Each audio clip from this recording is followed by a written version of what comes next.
Okay, okay. Oh shit! What? Hey, we're live, and you can see me yet for another week, and we don't want that. So, what I'm gonna do is get this handled the way it's supposed to be handled, and get my mug off the screen because we are live. Welcome back to 2218's Attitude for Gratitude weekly live podcast. I'm getting this show going a little sooner than our guests are arriving. Um, with the weather, everything that's going on, you're listening to this. You guys, everyone out there in the beautiful world ahead of us knows exactly what's going on with the weather. It's not being friendly. So hopefully everyone's being safe and taking care of themselves. Just want to make everything clear that this show is going to be going on into the new year and through the new year. Next week, we're having our holiday show. That's going to consist of probably about 30 different previous guests showing up. I've already got a list of people that have confirmed the for the show. I was going to go through the list of names, but you know what? It's a surprise. Put it this way. There's a large majority of previous guests that are going to be on, and we have about a half dozen to a dozen more that still are yet to confirm, like Jess and Samantha, Rob, John, Ashley, Jesse, Judy, Tom, Frank, Matt, Henry, Letitia. You know what? Tune in next week and be part of it. If you want to come down to 2218 and be part of the show, come on down. This is an open invitation to anyone that listens to the show that would like to be involved with it. Come on down, 2218 First Avenue South. Be here. Like, we talk about it every week. I just encourage everyone to be part of something. I always talk about have your own experience too. Like, coming down here, getting part of some fellowship, meeting some new people in recovery, just checking it out for yourself. I can't have your experience and you can't have my experience. If I want what you have, I want to do what you did.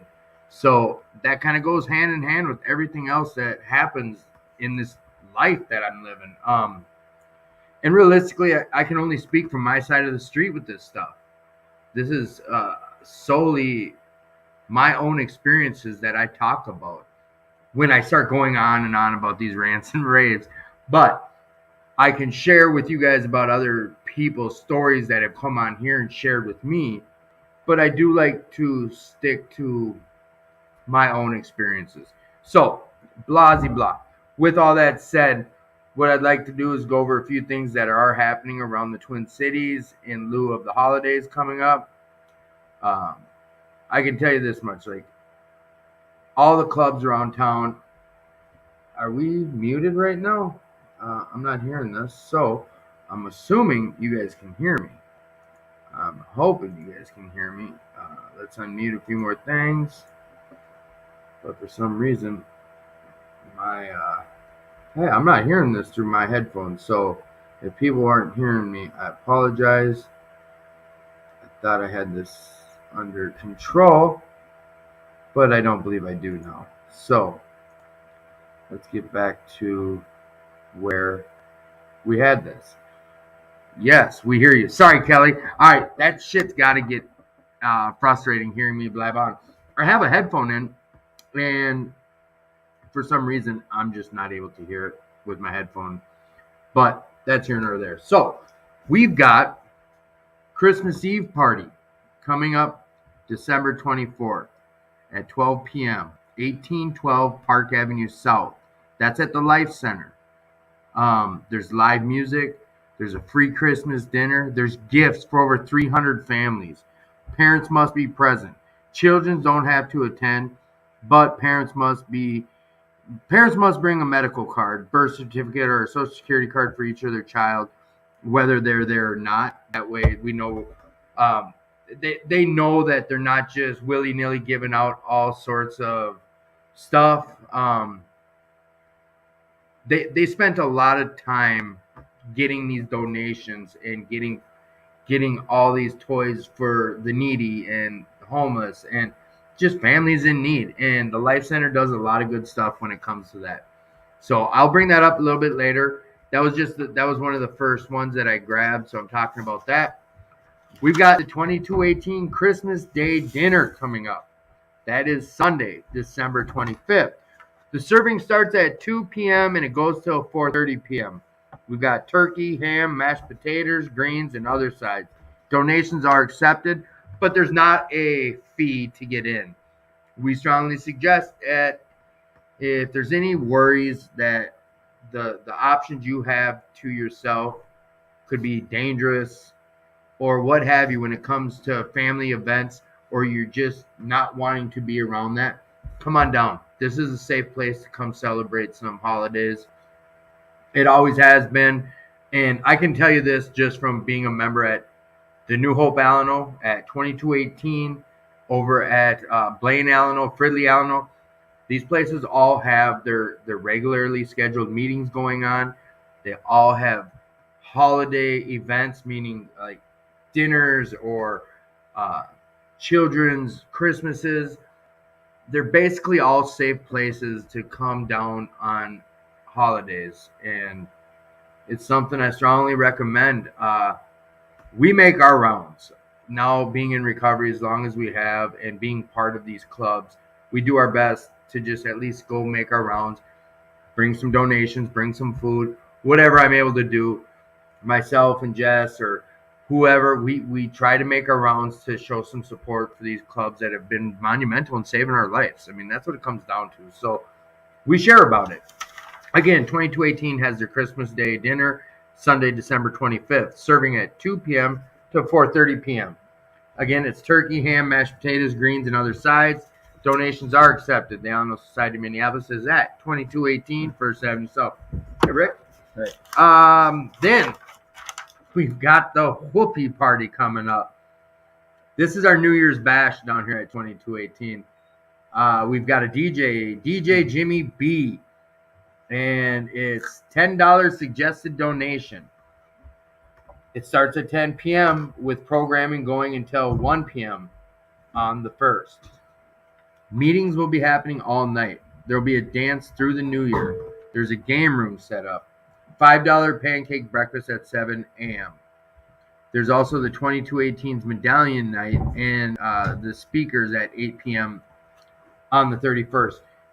Also, all New Way, anyone that's attending New Way or New Way clients, it's free for you to come down here and be part of this event.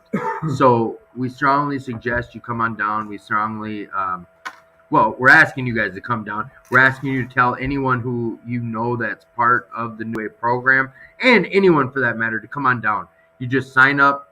When you get here, you sign in at the front, so that way reimbursements do occur and every head's accounted for. But 2218 and New Way have something where New Way pays for you. That's part of your tuition or the cost of going to New Way. So I apologize about this, but I don't have the answer on alumni. I know myself, like Jess, there's a few of us that are alums of New Way. I can afford to pay for it, so I will and give a donation, but I'm not sure if that's covered or not. So come on down, check it out. Last thing, membership. 2218 membership's down. If you guys, anyone out there listening wants to be a member of 2218, please come on down and become a member. There's benefits of being a member down here, being able to have access to the building and, over time getting a key card or what have you. So otherwise, come on down and volunteer some time. If you're able to financially donate, follow the links through here and donate. So with all of that said, my guests are in the house. We got Rick and Jesse for our 12th show of the year, once a month, 12 steps, 12 shows. How's that work? I'm loving it. Rick and Jesse are here. We're going to do a little, call it year in review. We're going to do some talk about the 12 step. No mics. And we're hoping everyone can hear everything well. I got good feedback already. Our only microphone is the laptop itself. We're not plugged into our mixer or our microphones. I just lay the laptop wide open, and right next to that camera where you guys see my mug, the microphones are right here. These two little dots. That's what's picking us up. The mixer is no longer in effect for now. I got a guy coming to our New Year's show or our holiday show next week who claims he can get my mixer up and running and have all our mics work and blah, blah, blah, blah, blah. So, how's it going, boys? Good. Staying warm? No. How do you like this? But how do you deal with this shit? Macho weather. This is macho weather. I'm not macho. This is macho weather. Macho. Explain. What do you mean? The Macho. weather itself is macho. Okay. So it's right over my head there. This weather is. I don't like. I've been really doing better about swearing, but this weather is bullshit. No, it's called Minnesota. Yeah, it's nothing new. No, it's nothing. Is this a good statement that I remember when I was younger? I mean, 20, 30 years ago, we used to have winters like this all the time, Oh, they were colder. and a lot more snow. But this last 20 years, like this is one of the. This reminds me of those type of winters we used to have. Yeah. It just feels like we haven't had them in the last. There's these normal cycles and things. So you guys have more experience. You guys are both native Minnesotans and live here for the majority of your lives. Yeah. In those cycles. Ooh. I'm glad you guys are here. I know that we originally we're going to do it on the 2nd. Then I was pushing for the 30th. I was going to end the year with your guys' show, but it worked out the way. You know what? It worked out the way it was supposed to work out. Because now next week we're going to have the holiday show, which I'll on air tell you both if you're around, you're both more than welcome and expected to come on down. We're going to have it in the auditorium. I shouldn't have said expected. But you both, it's an open invitation. I basically open the invitation to anyone who's been on the show. We're going to probably do a potluck. We got some, I think Minnesota Hope Dealers has some stuff we're going to give away on the show. We've done that every year. We've done giveaways. So we have gift cards. We read a couple Christmas children's stories, but it'll be a good turnout. I think I've got 15 or 20 previous guests committed to coming with another 20 on the fence. So it'll be a good show. Other than that, where are we at, boys? I think we're on step 12. Can you hear us okay? I've been told that everyone out here, the feedback's good, loud and clear. We hear you fine. I hear you. So Okay. I was just in the. I would tell you, speak up, both of you, because this is what's picking us up. Right. I've come to find last week and the week before I did this, I had better feedback than I've had in 8 months. I was just in the bathroom across the hall here, Mm-hmm. and there's a sign in there that says, "Don't flush a number of things down the toilet." Uh-huh. But they've got one thing on. They say, "Don't flush your underwear." Now, where else would you find a sign like that but in an inner city clubhouse of Alcoholics Anonymous? You wouldn't, I don't think. I don't either. The nut So if you house. guys come down, Don't flush flush your underwear. Okay? Keep that in mind. That's important. Well, and it always throws me off. It says tampons in the guy's bathroom. There's a sign: "Don't throw your tampons down the toilet." We're already into murky waters when I bring that statement up. So, yes, you are. yeah, murky waters. Period. Yeah. So don't flush your underwear. That's all. That's all we got. How long? You know what? Real quick. How long have you been coming to 2218, Jesse? Almost 20 years. 20 years, and you 35. 35, and the club's what, 80 years old? Is it? 1942. No, that's 38 plus 20, 40, 30, wait, no, 48, 58, 68, 70. 80. Yeah. World's longest running Alano. Yeah, say it that way. The world's longest continuously running Alano. At one address. At one address. That's huge. I think that's a good thing. Here we're going to talk about step 12. Okay. So we're going to read just a little bit. I haven't talked to Jesse about this, but what I'd like to do is just in chapter 7, which is on page 89. I assume this book is Page 89 in the big Page book. 89. Chapter 7, working with others. Yeah. And there's a couple paragraphs here. I'd just kind of like to go over these a little bit, and then we can talk about our own experiences and things. One of the things I want to make a point of that's kind of strange around meetings, I've heard anyway, is step 12 reads, having had a spiritual awakening as a result of these steps, we tried to carry this message to alcoholics and practice these principles in all our affairs. And then I hear people talk about this message as the message of the steps or whatever, which may be true to a degree. But even in how it's written, it says, having had a spiritual awakening as a result of these steps. So the message we're trying to carry then is of our spiritual awakening. Okay.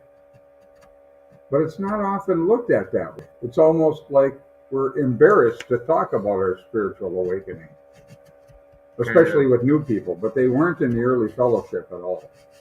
Would it be not that it was in your face, but they didn't shy away from it like some may do today, is what you're saying? Well, I think that it's just looked at differently from what I hear people say in meetings, at least I used to. But that's what the step is. This message is this message of a spiritual awakening, of our own spiritual awakening. That's what all the stories in the big book are. How each person came to a relationship with a power greater than themselves. That's what the stories are for. And that's how each message is subject to each own person. Yeah, it's all individual. Personal adventure. Okay. Yeah.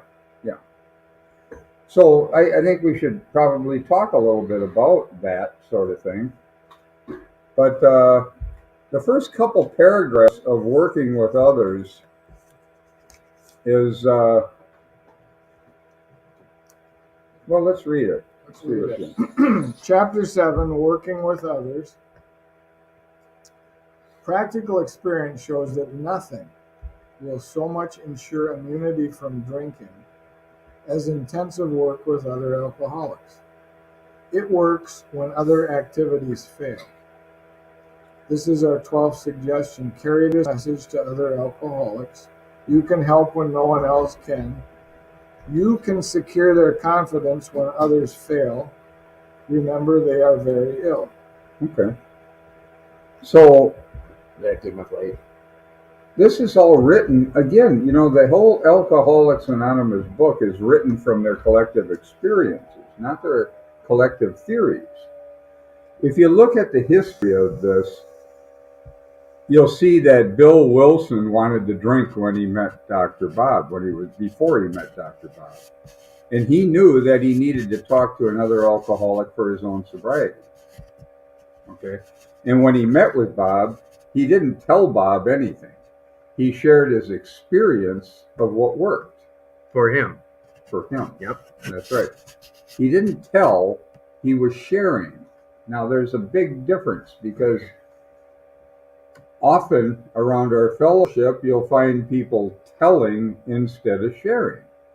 And it pushes people away when they're new in some cases. Would it be valid to say it's, in some of these cases it could be dangerous and harmful? Well, He's- Bill- To the newcomer? He's going to talk about that in Okay. the not too far Okay. on the pages here, but it's fair to say. All right. Well, there was a tape of a guy from 1987, I think it was, or 86, named Jim W. And he was out Texas. of Texas. And he was probably 20 years sober when I heard this talk. He was much like Chuck C. was in terms of his humor and his program. If you want to see, you can get a hold of some of his tapes. Jim W. He was from, I don't know if he's from Dallas or where he was from, but he was in Texas. And he said If anyone's giving you advice in Alcoholics Anonymous, it's not Alcoholics Anonymous, because we don't give advice. We share our experience, strength, and hope of what we did. We don't tell, we share what we did. That's the basic foundation of AA. Not telling anybody anything. It's sharing our experience. I want to say, you mean like instead we get suggestions? No, it's simply This is what I did. I'm not This- saying yeah, what you should do, but this is what I did, and I can tell a story about my experience with a thing or two here and there. But not telling you what you should do. See, that leaves it for a person to pick it up if they wish, walk by it if they wish, and it's not your face and pushing at you. you know,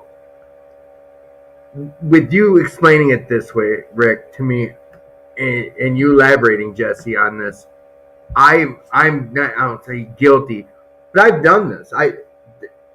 The line of recovery I've been shown, and I see it, stepping back, looking, the trickle down is the one guy says to me, not his story, and not simply taking me through the steps, but giving me suggestions on what to do and how to do it versus what you're saying.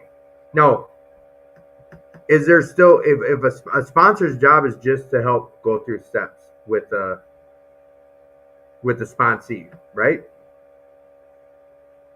I'm getting Sure. somewhere with this question on this. Sure. Because what you're talking about now is just sharing with another person my experience with the steps, With what I did. with what worked or what I went through. Yeah. And I'm gonna jump. Yeah, that's me jumping the gun, getting to what I was getting to earlier. So I'll pipe down right now and follow back up with some stuff after we read some more. Well, he says it works when other activities fail. This is our 12th suggestion. Carry this message to other alcoholics of what worked for us, of spiritual awakening. See, they knew, these early guys knew that they couldn't stay away from a drink without the help of a power greater than themselves. That was clear. That was the level of addiction they were at. It wasn't that they were in here because they lost their driver's license. They were losing their lives. They were dying from the withdrawals from alcoholism. Okay? So this was not a game. You It's can life or help death. them. Yeah. You can, one else can. You can secure their confidence when others fail. This is Bill's experience, not his theory. This is literally is taken right out of their experiences of what Bill saw for himself. Remember, they are very ill. When he met Dr. Bob, he could secure Bob's confidence when others couldn't. Why? Because he understood the experience of what alcoholism was doing to him. This is all written from Bill's experience. The only thing that kept him away was to do 12-step work from a drink. I've got a story for you. So at 5 years sober, I had done lots of 12 work. I love AA, but I took a job right after, not Katrina, but Gustav, the hurricane after Katrina. Down in Louisiana, I was making a lot of money. Okay. We're working 80 and 90 hours a week, and there's bonuses on top of bonuses. It was exciting. It was fun. And after several weeks, and there's no AA meetings. I hadn't really ever had no AA meetings, and I didn't feel like drinking. But there was something in my mind that was kind of getting heavy, if you will. Impending doom. Impending doom. Of various sorts. Impending doom of various But it sorts. wasn't so much as you're getting thirsty, but Well, you I- had. Not so Impending much doom. thirsty, but I'm living in hotels. We're running. These crews are assembled from all over the country. These are wild crews, and we're running. Hard drinkers, I'm They're sure. drinkers and druggers, etc., with lots of etc. Right. Okay, Oh, construction workers, come on. Well, they don't have jobs. Yeah, elsewhere. these aren't construction workers. These are people that dug out of the woodwork who will go down and. I happened to get one of the better jobs. I was running a crew of about 7 in a truck and a car, and I'd go out and scout it, and then go out and pick up these loads of building debris. Okay. It was a fun adventure, but my mind was getting impending doom, is fair enough, like Rick said. And I'm like, Jesse, what the heck? And then the thought came to me, you have to find an AA meeting. And I went to the gas station, called, I found it, they had a phone book. I called, I get Washington, D.C., the Bureau of Fire and The ATF? ATF. They transfer me to somebody. They transferred me. Finally, I get Lafayette, which was close to where I was in Abbeville. And there was a woman answering the phone at the Lafayette AA. Whatever. Like an intergroup type I don't know, but she answered the phone and she was like, but they transferred me through these calls, and that probably took 10 minutes. But just talking to her, I can't describe the instantaneous relief, if you will, joy, or whatever you want to call it. Just talking to her. I just talked straight. Earlier in the conversation, they said, sir, how long has it been since your last drink? I says, 5 years. Oh, well, finally, when I get to her, it's just an upbeat conversation. Where's the nearest meeting? She says, I just looked on our directory here. There's one really close to you. And so I literally drove in to the hood of Abbeville. I mean, this is rough. There's people What walking. state is that? Louisiana. Oh, okay. And there are people on the corners. Every guy looking at the car is going like this. Yeah. Give the head nod. The head nod. What do you need? What are you doing back in here? Right. Then I saw the little house on stilts. I'm like, that seems like the right address on Windsor Drive. Windsor, of course, Windsor. Pulled in the back parking lot, and the backyard was all gravel. There's picnic table and 3 rusty coffee cans. I'm like, this is it. Nobody shows up. No one. It's now an hour has gone by. It's starting to get dark, and they're really watching me in this parking lot as they drive by, the locals. Yeah. Finally, a guy comes in on a 2-cycle motorcycle, sounded like a chainsaw. Skids in sideways, long and hard, parks the bike. Hi, I'm Bobby Aber. He was so high, he couldn't describe it. He says, they kicked me out of here, but I still got a key from 3 years ago. Should we try it? I'm like, yes, sir. We go in. He says, should we make coffee? I'm like, sure. Yeah. We sat down and started reading chapter 5, and I started sharing stories. My mind felt so much better. I just went to AA in that city. Right. And then they started inviting me out to their farms, their ranches, out for dinner, show me their oil wells. And it just fixed things. And we just read that. Yeah. It works when other activities fail. So at this point, though, in your recovery, you've been doing all meetings. Well, I've been Then busy in meetings, but I decided I was going to go on this big construction or this cleanup job, and the weight of everything's something wasn't right. It was off. We just read it here. It works when other activities fail. I had all of everything that you You're could staying want. busy. Yeah, everything you could want was going on. Hmm. And then, I mean, well, that speaks volumes. I think just with the phone call, you said talking to another alcoholic. This lady on the phone. When I finally hit her in Lafayette, it started to spark. And so it works when other activities fail. 12-step work works. And Bobby Aber, he died, but see, me just trying to help him just brought my spirits up. Right. Cleared my mind up from nonsense. Yeah, I've learned over time is that some of the most fulfillment I get, not at the time of doing it, but usually after it comes in waves, is working with another alcoholic. I did, and they welcome me into their community. I mean, I was out at their houses and dinners, and it was amazing. but we just read it. And my experience is it's absolutely true. So now I don't stop that. Right. Well, why fix something that's not broke? Well, yeah, I just keep that in play. Should we go on? Life will take on new meaning. To watch people recover, to see them help others, to watch loneliness vanish, to see a fellowship grow about you, to have a host of friends, this is an experience you must not miss. We know you will not want to miss it. Frequent contact with newcomers and with each other is the bright spot of our lives. See, the French called alcoholism the lonely illness. And that's true.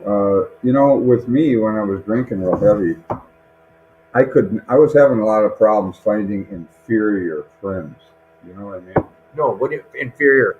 People who were inferior to me. I was drinking in places. You see, I'm drinking every night. Yeah. So I'm in bars, and the bar that I ended up in a lot was the Chug-a-Lug on Lyndale and Lake Street. It was a Grim Reaper bar. They were all prospecting to become Hell's Angels. Okay? Mm-hmm. So these guys are trying to prove how insane they are. It really was not a nice place. Yeah. Okay? The other bar was another one called Barnes over on Rice Street in St. Paul. That was a Hell's Outcasts place. And I knew a guy who, his brother was one of the club members, and his name was Rotten Roger for a reason. Okay, they didn't call him Rotten Roger for no reason. Okay, so anyway, these are the places I was having trouble finding inferior people. Okay. So because usually you can say, well, I'm not as bad as them. Right. Okay. Right. But even these people were having trouble with me. I mean, some of these people didn't want me around, and it's just. Pretty soon, when you can't even get any fulfillment in these kind of places, you end up alone somewhere in a room drinking by yourself at home, or if you even have a home left.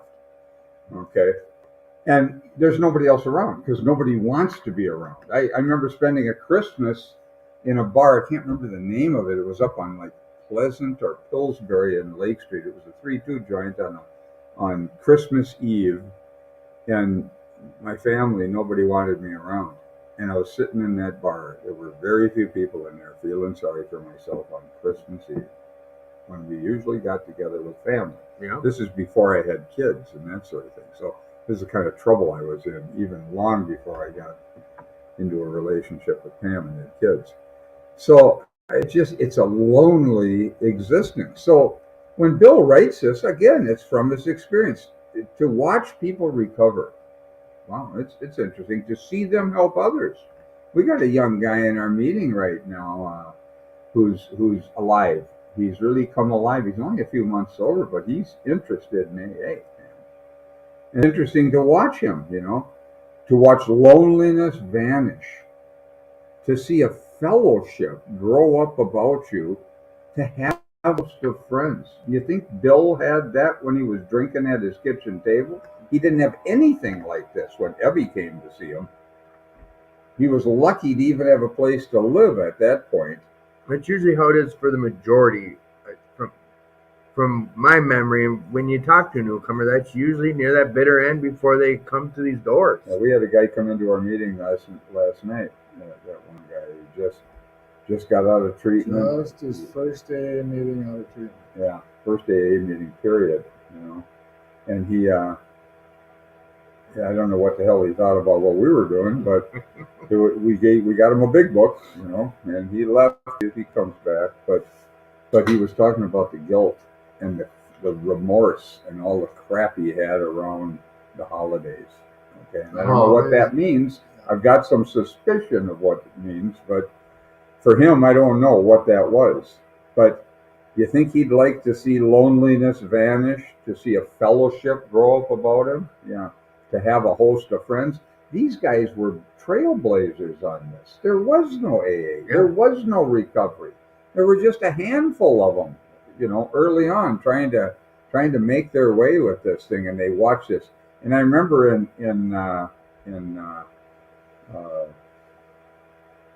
trying to think of where it is. They're talking about how I think it was Silkworth said you guys will. No, it was what's his name from Towns Hospital. You'll fill up. He said you guys will fill Madison Square Garden at some point. Yeah, you know? and they did. Yeah, they actually did fill that up. That guy knew Mhm. that these drunks were going to do that. You know, that was the guy who ran the hospital. But to have a host of friends, this is an experience you must not miss. I got to tell you, I think a lot of us miss it. A lot of us do. You know, this keeps coming though. This evening, and the restaurants are closing early, and I'm like, well, I can eat it. That's okay, and then I'll come down to the podcast. I get a call from a guy who's pretty new in the program, but he's excited and he's happy and it's fun to be around. Yeah. So out of the blue comes this call just in the slot before the podcast. Go out to dinner with the host of one of my wonderful friends. But I mean, and I didn't do anything to make that happen. It just happens. From going to meetings, Well, from being yeah. involved. Yeah, from being involved. So how do you get this? It says frequent contact with newcomers and each other is the bright spot of our lives. Well, it keeps coming. Well, it keeps it fresh. You know, all my recovery, the time I've been sober, I've had commitments at treatment centers. Now, when you talk about the 12-step where it says having had a spiritual awakening as a result of these steps, we tried to carry this message to alcoholics and to practice these principles in all our affairs. Well, what I used to do, and still do to some degree, is I had a calendar. I'm working in the trades and I'm working for myself. Mm-hmm. And I've got commitments. Like I go to the Union Gospel Mission every Tuesday. Yep. I've been doing that meeting right in the middle of the day. Been there 34, almost 35 years. Still doing it. Every Tuesday. I was going out to Stillwater Prison regularly. Closed assault. I mean, I was part of the Atlantis program, which is a treatment program in the prison for probably 30 years. Okay, I was real early on that one. Other treatment centers, River Place up in the north, a bunch of these. Yeah. I had monthly commitments where I had probably a couple things a week, right. 3-4 things a week, because they were monthly commitments, but they're at a lot of different places. Yep. Well, I've got a calendar, and I'm self-employed. I'm working in the trades, and I got the calendar where if you open up the calendar, it shows the whole month. Okay. Little boxes Yep.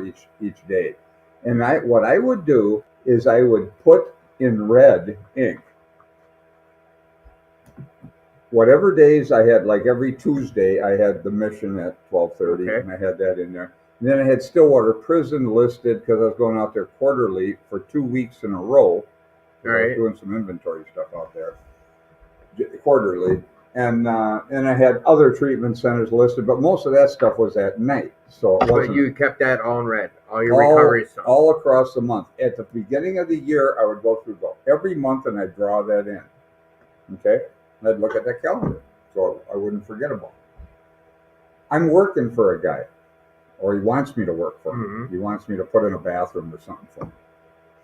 And I'm looking at my calendar, and he wants me to start this next week, whenever it was. This is 30 some years ago. And I'm looking at my calendar. He's standing right next to me. And I say, he wants me to work Monday, start on the Monday of the next week. I said, well, I want to tell you straight up that I can't work Tuesday because I You got a commitment. at the Yep. mission in St. Paul.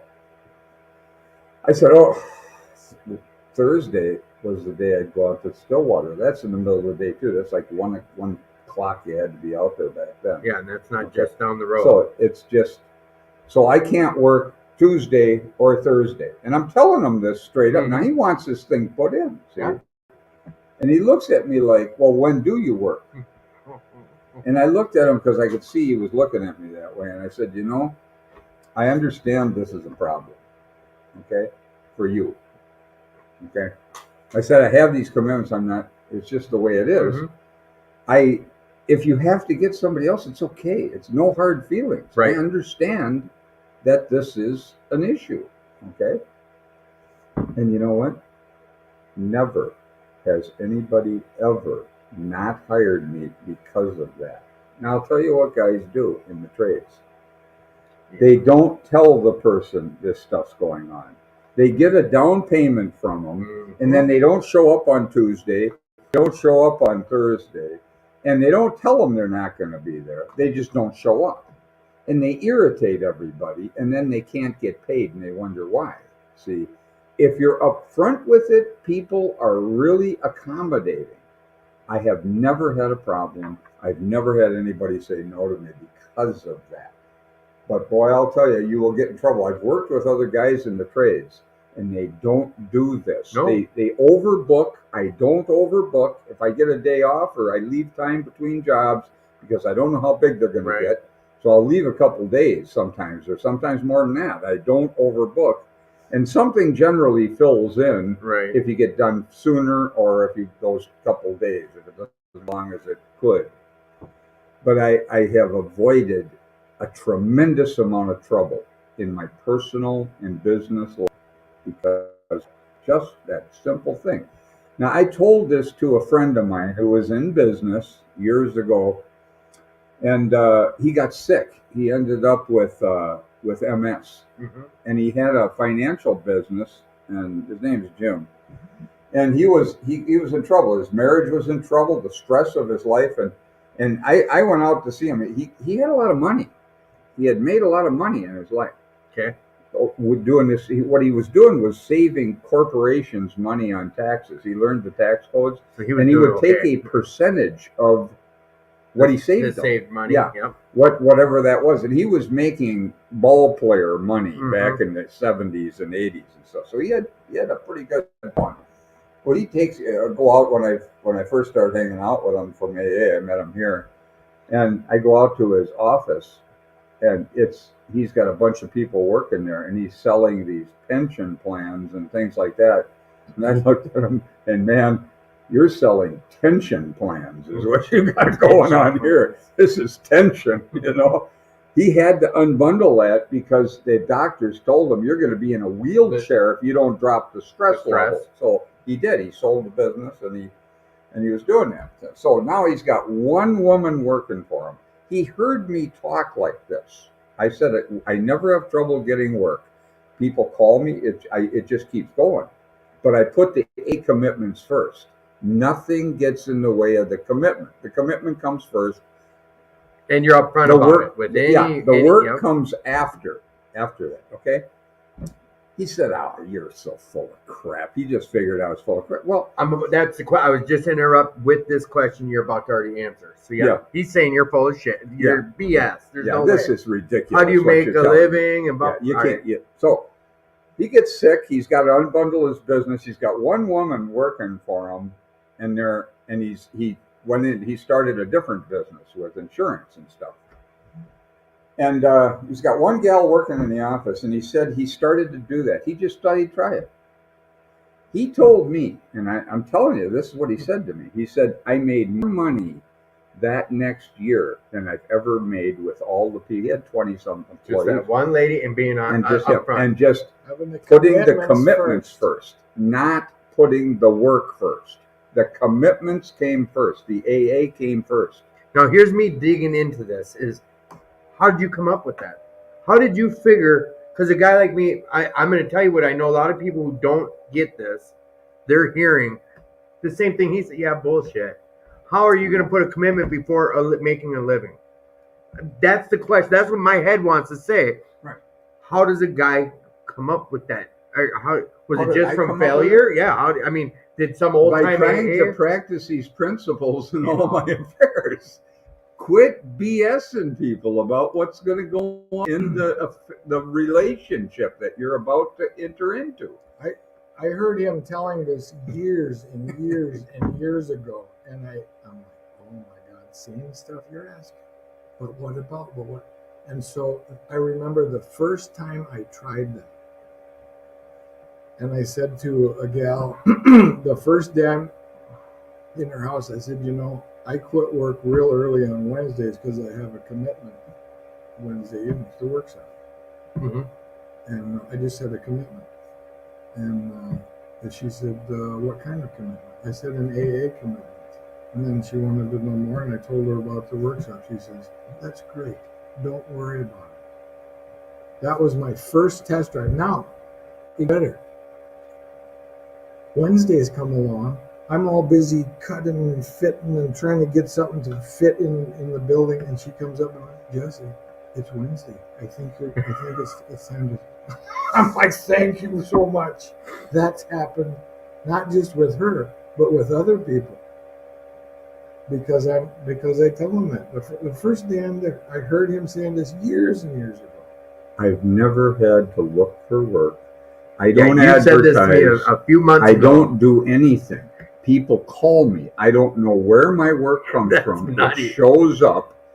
And I'm telling you, at first it was a little unnerving, but this has been going on for 30-some years See, now. repeat. You guys both can agree with this statement. In this line of work, repeat and referrals are gold. They're gold. I mean, that sounds like that's got That's to right. be where your line of work is from.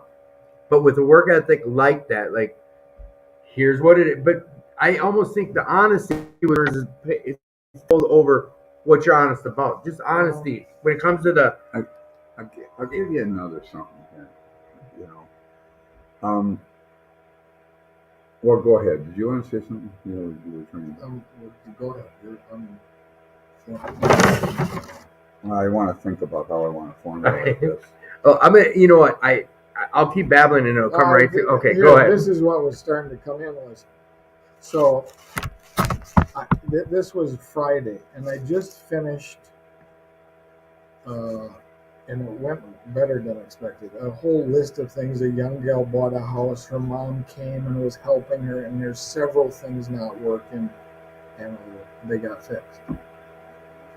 And it went quicker, and she was very happy. Both of them. Mm-hmm. And now I just worked myself out of work again. Once in a while that's happened. Usually I'm a little backlog. I'm like, wait a minute, this is okay. I've hit it before. I've hit it hundreds of times before. I'm driving home. I get a call from a gal from 3 years ago. They've decided, her and her husband decided to fix a couple of ceilings. So I plan to go there. She calls me late. She's got to go help her sister with her phone. I'm like, that's okay. I'll just come Monday. I get there Monday. And we talk for a while. We look at stuff. And then I say, well, should we start tomorrow? Yeah. I'll go get some supplies today. I go get some supplies. She gives me a little down payment. Mm-hmm. I get there the next day. Excuse me. I back up. Monday night, she calls us. My daughter's not sure we should do this. I'm like, well, okay. Yeah. So I go in the next morning and I say, you know, guys, why don't I just give you your money back? Just do what you want. Do it when No you think pressure. you should. No. But it's okay. So Right. I'm glad I was available, but I can be available down the road. Mm-hmm. It's going to be all right. She says, no, we changed our mind again. You're staying. Mm-hmm. You're staying here, and I want you to fix. And I found something else last night. More work. It was more.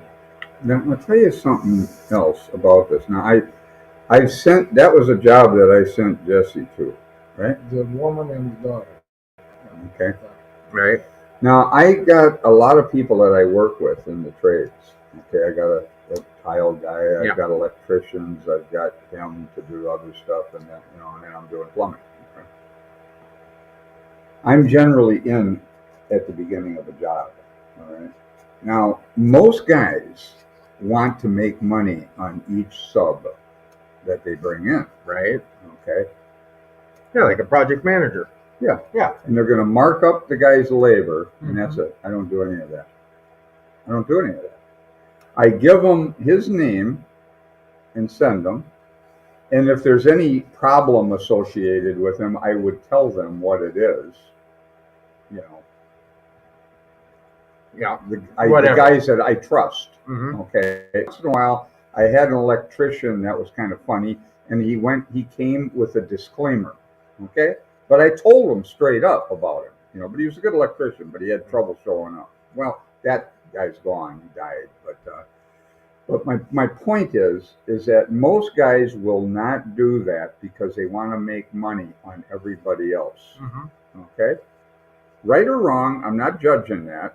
I'm just telling you, everything in me told me not to do that, but I do it. I don't try and exploit somebody else's labor, okay, for my own gain here. Right. Right or wrong. I give them the names and they connect. What I'm doing is I'm helping them actually do the contracting themselves. So are They're you saving a lot of money. Keeping your hands off of the customer's saving money by doing this. Big time. Yeah. It's quite a bit, and it has always paid off for not do that stuff. Well, GC's making 50 to 60% margin off of subs. I know. I mean, I know. It's ridiculous. I'm not making the money, but I never have trouble getting paid. I never have trouble with referrals and things like that. It's been a really sweet deal. But everything, my ego did not want me to do that because when I was using, that's what I was doing all the time. Yeah. Everything was trying to manipulate a buck for myself. I had to stop doing that. I had to show up in the trades and act different. And I was trying to avoid the trades, but I ended up back in them. That's a whole nother story. You don't hear that much. I mean, a guy coming from that line of work, you don't. And a guy who did that while using, I did that for 20 years. Right. I mean, the 10 years, it was bad. Of course. You don't see much of that today or then. You don't see a guy out there doing what you're talking about in that field. Or I just was never around it. I mean, I'm sure it's out there. Well, I'm sure it is too. I just don't know. But I've seen enough of the other way, and I've done it. I've played the games enough. But this is a new way to do things. I had to show up different in the trades. Now, Bill Wilson had a similar thing with Wall Street. He used to think of Wall Street as nothing but double dealing and all this kind of crap, And he said he had to go back to Wall Street. He tried to avoid it at first, but he ended up back in Wall Street, and he had to see that there were some very fine people in Wall Street and that you could do it differently. He had to get out of it because he felt so responsible if he told somebody to buy a stock and it went south. It was a problem. Right. So he quit doing it at all. He didn't want to be in that world. Do they talk about that in the big book? Bill talks about it in different... In the bad times of the stock market, they talk about that. I don't recall much. Pass It On, the book Pass It On. Okay, but yeah. Read these other books that are written about the fellowship. I've read all this stuff. I became kind of a history guy, not intentionally, just because I was interested, See, I didn't realize he went back into Wall Street. For a short time. And he approached he was broke. He had no choice. Right. And I get that. So a statement like this to someone like you, with what you're sharing about, is you brought your recovery into your line of work. Or that mentality. Well, I can't separate them and be okay with myself. Yeah. I got to shave in the morning, I got to look myself in the face. If I'm playing these games, I don't feel good about myself, and I've seen this in my... Right. I tried to avoid the trades. I ended up back in the trades, not because I wanted to go back in, just because of circumstances. Right. It was that in itself is a story, but we'll see. Maybe I'll share it. We'll see what happens. We've had a guy named Paul Birch on this show. He's the guy who headed up Will Work for Recovery. And his big thing, and it makes me think of this when you're talking about your calendar with the red writing and being upfront with your customers. If my recovery doesn't come first, everything else I want or think I love will end up coming last. You put in your recovery first, but there's another step to that from what I'm hearing is your recovery is coming first, your commitments, recovery, being honest about it with everyone around you. Yeah, and if you don't get the job, it's fine. But people are afraid to do that, and the fear drives them to do something maneuvers. It's manipulative. It's a maneuver. Yeah. in my head's doing like you said yours was before You you first took us hear on. these ideas, and when I first heard them, they're like, "Whoa!" Yeah, I don't know if it's but fear. how will it work? But how will it happen? Yeah, So by fear of the trying, unknown. right? So by trying it, like I told you, the first time I ever said I have to leave early on Wednesdays, I have a commitment. I was afraid to say that because my head had always been trying to optimize how much money I'm going to make on all deals, and it backfired in a lovely way. Yeah, I get it. There's been times, I don't know if it was shame or guilt to tell a random homeowner who know nothing about me, I gotta cut up. I'm here a Thursday meeting. I gotta be out. I don't know what it was. I gotta get going. What was the difference of me saying I gotta get going? Or I don't know if it's the mentality of before that I was an alcoholic and a drug. I don't need to get into that. I'll tell you something. I'll give you an example. You asked me, Yeah. how did I factor this Yes. into my world? Well, I was getting broke, and I had to go back to work a little bit. And the first job I did back in the trades, I was probably, well, it would have been 1988. I was going to Mexico with my sponsor, so I was months sober. Okay. And there was a guy who started, his name was Don Riggett. He started Architectural Antiques.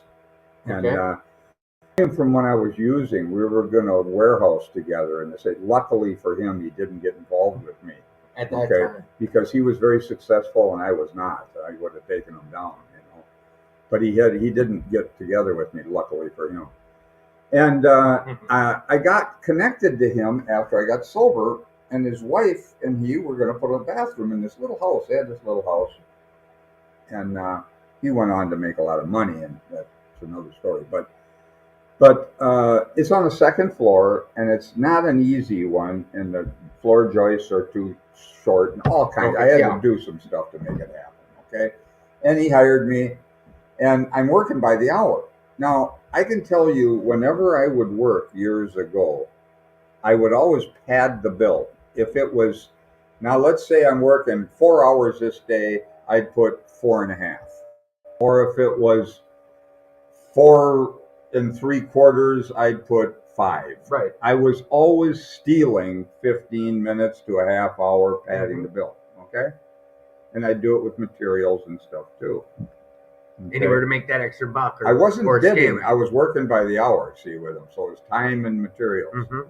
So I bought the materials, and any materials that were left over, I took them back. I gave him his money back or whatever it was. Okay, that was the deal. If you did a bid, it's a different story. Right. Okay, Yeah. but this was not a bid. This was hourly, and he's buying Hourly. material. They still work this way. They do a great deal. Okay. Okay. And I'm doing this bathroom for him, and it took me, I don't know, I had 3.5 hours this day, 4 hours that day, 5 hours that day. So by I get to the end of the week, I'm going to Mexico. I think we're leaving on a Sunday or something, or a Saturday. And it's Friday, I'm going to get paid. And I'd been keeping track of my hours. Now, when 4 3/4 hours, I cut it back to 4.5. Okay. I gave them 15 minutes instead of stealing it. I was practicing these principles in a way, trying to give more than they asked for. I'm going to give more than they asked for. I'm not going to tell them about it. I'm just going to do it. Just do it. So I'm doing that all week long, and I'm sitting at the table. His wife is sitting across from me, and he's standing behind his wife. I hand her my hours. I didn't know she was keeping track of my hours too. Now, this was always a fearful position when I found when you're it out. staking time. When you're stealing, you're as soon as that happens, you go, oh, and I had that feeling again, like, holy cow, man! I didn't realize and I felt guilty all of a sudden. He's looking. It's old stuff. Yeah. He's looking over her shoulder, and he's looking at she's keeping track of it. And he looks at her and he says, honey, how come you have more hours down than he does? I got caught giving him a break instead of stealing. And I got to tell you, whether you think that that impacts anything or not, today I know that that goes out into the universe. Okay? It just goes out.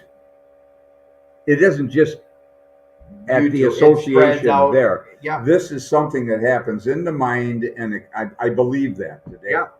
I got caught. That news goes quick to a lot of.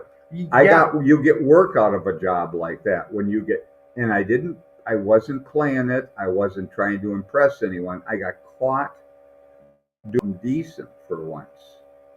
And don't tell anybody. Yeah. Yeah, no, that's integrity, or you're. So what I got work out of that. These people, years later, I was just out at his house. Probably, I mean, this is 30 some years later. I just did a little job for him, and he's got his son running his business now, and he sold the big company and still doing some of that architectural antique stuff and big columns and things for buildings. And I went out and I did a little bathroom for him and helped him with. See, these ideas are test drivable. Yeah, well, and then something like that. You can take that for a test drive, and I have been test driving that for over 10 years now. And the ego, the lunatic, is like, they're not even home. They won't know. Yeah, but you do. And I know. So I started practicing the cut it back rule. Cut them back. Cut it back. So I made a practice of it. Cut the hours back. The ego. Just cut the hours back. I mean, and like, part of my head is like, but I cut my knuckle in this thing, and it was hard to do, and it was dirty, and it was difficult, and I got it working, and I do it anyway. I cut the hours back little bit. I just made a practice out of it. And they will give, I got people that give me referrals. It's from years ago. I met their sister and somebody across the street. The ego screams when you do this. What the hell's wrong with you? Yeah. Are you crazy? Oh, you know what I do when it starts screaming at me? What do you do? Well, I'll tell you. Let's say I got 7 hours, and I've cut it back to 6.5 or something. Yeah. And the ego screaming at me about what the hell's wrong with you. What are you doing? You know what I say to it? I say, listen, okay, you little. Now I'm going to give them an extra half hour off. What do you think of that? You beat yourself. I let the lunatic. I just you go to war with them into shape. I don't even go to war with them. I'm just not going to listen to them. I'm not doing that. Here, now I'm going to make it the other way. I'm going to give them more. What do you think of that, you lunatic? So when that natural thought, your ego pops up, and it's like, just make sure they see that you're cutting these hours, or make sure you tell them somehow, or they overhear a call about it. You're like, nope, I'm going to take more time. Is that beating yourself into a practice of it and making it normal? No, it's I'm not playing. I'm not going to listen to that idiot when he starts hassling me. You're going to hassle me? Okay, I'll make it even worse. Does it still happen? Not very often. After it becomes a practice over the years, it becomes the norm. I just scooch it back. Just scooch it back. Not sure. It's not a lot. No, just. Well, we talked about this last week. Some of it's BS time. Yeah, I'm talking. I give them BS time off. I tell them that. Look, I'm not charging you for this BS time here. Yeah, because I become friends with my customers. That happened to me today. We ended up BSing for a half hour. An hour and a half. We had so much fun talking. That comes right off. Yeah. Oh yeah. It's in the middle of the day. That's off. That's off the books. And I can, from my side of the street, talking about this. The job I have now, I switched jobs a few months ago. The opportunity was hard. It was a great opportunity. I took it. And the guy's someone from recovery who offered me a job. We'll talk about it after. I'll tell you guys about it. And I don't know if it's from this old guy I used to be of stealing. Let's say what it was on a job site, taking. If I took a 2-hour lunch and shit, it was a half-hour lunch. I worked 10 hours. I'm telling you, that was a half hour. Shit like that would happen. Oh, of course. Now, I was just looking back last week. There was 3 different days. He always just docks us a half hour for lunch. He expects us. We take a half hour. 3-4 times, and it's more of a guilt thing from the old me. I don't know the reasoning. I would like to say it's because of this recovery, but it'd be BS if I said that. It's not. I made sure that we text our hours in the morning, get there at 8, leave at 4. We text, and I put 4 o'clock hour lunch, and I got my payroll, and he still only did a half hour, even though I told him it's an hour. And I brought it up to him. He said, "Dad, well, it's a half hour is what I'm charging you guys for lunch. Just cut him back then." Nothing bad. He's like, "Thanks, whatever. Thanks for telling me." But the reason I bring it up was that I didn't put it into practice the way you brought it up. You're doing this because you're practicing these principles in all your affairs. That's where I got the idea, but my head's like, it was from a guilt of the old me. Do you know why I'm doing this? Because it doesn't matter if the other guy doesn't know. You know it. Yeah. And what happens is you become more and more insecure, and you become more and more fearful, and you have less spirituality, which means you have urges then to use or whatever to get over the uncomfortableness. This is true in everything. And I've learned how to not hurt myself. That's ultimately what's happened here. Is I used to hurt myself with these ideas. Now I'm able to free myself. You cannot cheat the universe. You will lose if you take from life. I saw this when I got sober a short time. I was selfish. I was taking from life, and I was losing. I took and took and took until nothing left. Now I'm going to give and give and give until I have everything. And you're living the best life you've ever lived. Well, it's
believe this, you've already played it out in your life. If you're Right. honest with yourself, you can start to see it. So you start choices. It doesn't mean you're going to be perfect right away, and that you're going to make mistakes and you're going to cause trouble. But you start, and Just start.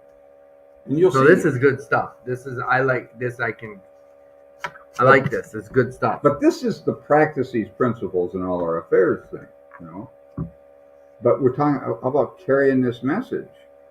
That's another thing. Now, I started doing a lot of 12-step work, not because I was trying to be good or work a program. I was doing it because I was depressed. I had a lot of loss when I got sober. I had lost a family. I lost my business. I lost my house. I lost my friends. I had nothing. One of my friends, the only friend really I had left, I went back and talked to. That was Roy, the guy down in Mexico you met, Roy Sheely. And Roy says to me after I got sober, he says, it was really hard being your friend. That's what he said to me. He was the only one I had left, So I like, there's been multiple guys. I think Bob S has been on here and talks. He's like, he does a lot of this for his depression. Well, it was or what me. It was. I'd wake up in the morning. I'm new in the program. Months sober. I'm connected with a bunch of guys from a treatment center who are out doing 12-step work. They're going to adolescent treatments there. They're going all over the place. Anybody who'd let us in, they were going to. The week we had something. Wake up depressed. Every morning I'd wake. I didn't want to open my eyes because all the loss I had. that night, I'd go through that day just struggling. That night I had a commitment, it lifted me up. Next morning, depressed again. Oh yeah, that was you sharing Then- about this. Yeah, That's and right. then I had another commitment that night to another place, lifted me up again. And I went through my early recovery like that. Now, this was nothing noble. I wasn't trying to work a Right. program, wasn't trying to impress anyone. It just made me feel better. I felt better when I did it. Then you can start to work with it a little bit, you see. Right. But I didn't think of it as I'm doing anything good. I schooled myself away from thinking I was doing good works. Okay? I'm not doing this because I'm noble. I was doing it to save my own save rear your- end. yeah. Okay? And I schooled myself into believing that because it's true, ultimately. So that you don't start building a big ego trip about Yeah. what a good guy. And people will come along and say, "Oh, you do so much close-up, nice guy."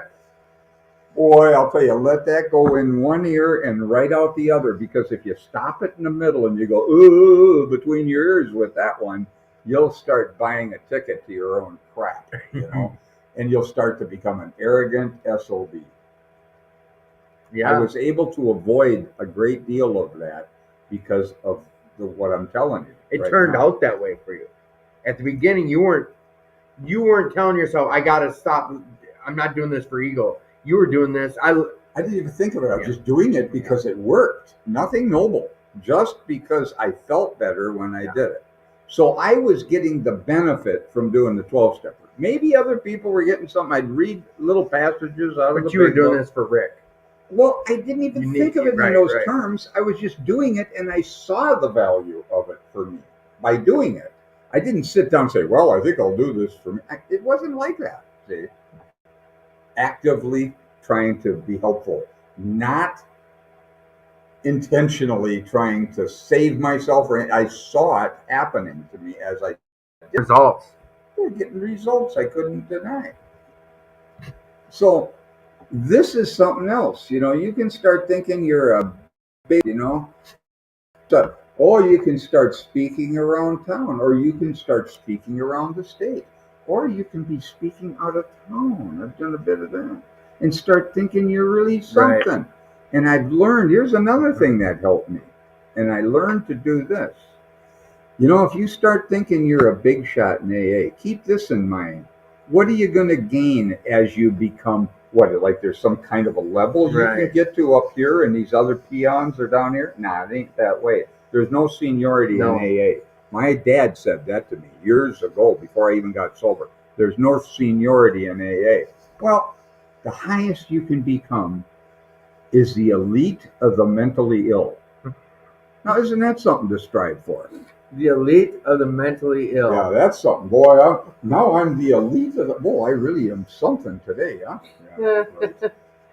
No, there is no hierarchy. There's And nothing. that was appealing to me when I came to these rooms. That's right. It really was. Some of us buy a ticket to our own show. Oh, I've seen yeah. people who were speaking nationally who got drunk because they started thinking they were something, man. We were You'll sitting see with it. someone who's the first You'll couple see it. months of this podcast. I used to. There were certain aspects involved with doing this show. That I let it feed an ego about what we were doing here, and that falls on me. I can't blame other people around me, but for a while that was the case here. At least you did it. Oh yeah, I did it and I recognized it, but after Good. a while Good. it was So we all go through that. yes, Yeah, we all go through that. That's yes. okay. I avoided some of that because I just didn't think of it in those terms. I wasn't thinking I was doing anything. I was involved with Founders Day at the club here for many, many years. I was 2-3 years sober. I'm running around. I'm getting the speakers and everything else. I'm listening to tapes. There were 3 of us who used to run Founders Day out of 2218 here. It started here, didn't it? Well, yeah, of course. It started it here. No, it was going since the place began. But my point is that I'm doing a lot of that. For 16 years, I was on that committee. It wasn't a committee. There were 3 of us. And I was never the chairman because I wasn't on the board of directors. So they had chairman. So I worked with a number of different chairmen, but I was always actively putting flyers out at clubs. I'm running around physically. This is before internet stuff, Yeah. putting flyers at the clubs. I'm driving around doing all this stuff. I'm not getting paid for this, but I'm doing it and I'm meeting people and I'm having fun doing it. But I got to know some of the speakers, the national speakers who came into town, and you get in on them a little bit when you're hosting them and this sort of thing. And I saw some of these guys weren't quite as healthy as they appeared, at first glance, But it helped me to see that they're not up here and you're down here, man. That's just all crap. Terry T or TT writes, I believe you have to share. You have to spread the message to stay well with yourself. Be grateful you have a story of hell to share. No kidding. Absolutely. Absolutely. Be grateful you have a story out of hell to share hope. Yeah. That's right. Yeah. That's right. Be careful though. Don't buy a ticket to your own. Yeah, I like that though. Stuff, you can easily can fall, and with practice, it's not so much easy. But at certain times of recovery, for me, it's easy to fall into that. I was easily able to start buying a ticket to my own show. I know. It happens. So What helped me though was I found that Thursday night men's meeting with a bunch of, at the time, I would have said a bunch of curmudgeonly old pricks, but it wasn't that. It was a bunch of old guys that helped me to not co-sign my own shit all the time. They would call me on it. I was surrounding myself with people that believed the shit I was shoveling, or not calling me out on the stuff I'd say. And these older guys, or these guys no longer would, I don't want to say put me in my place, but say it in a different way to me. Often it's looked at as, now I'm going to say something that may not be so I strive for this type of, yes, around our fellowship.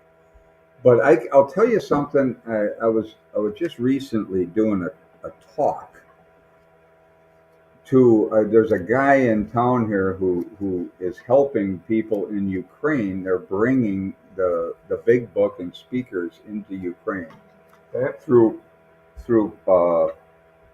Zoom.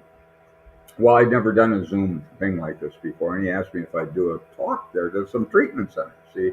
So these are treatment center people, primarily, but there's a couple people. And there was a gal interpreting. Now, she's not a professional interpreter. She's a member of AA in the community there, but she speaks English and good English. And so I've got her on the screen, and I'm talking to him, and I'm talking about what I'm going to talk to you about right now. And I was saying some things that were a little outside the boundaries of what a lot of people might think, okay? And here's how it came out. I said, because apparently is looking at each other's character defects. Now, this is kind of a thing that people think sponsorship is, which I disagree with, okay? But it's what goes by the name of sponsorship. You can agree with me or disagree. It doesn't matter. I don't care.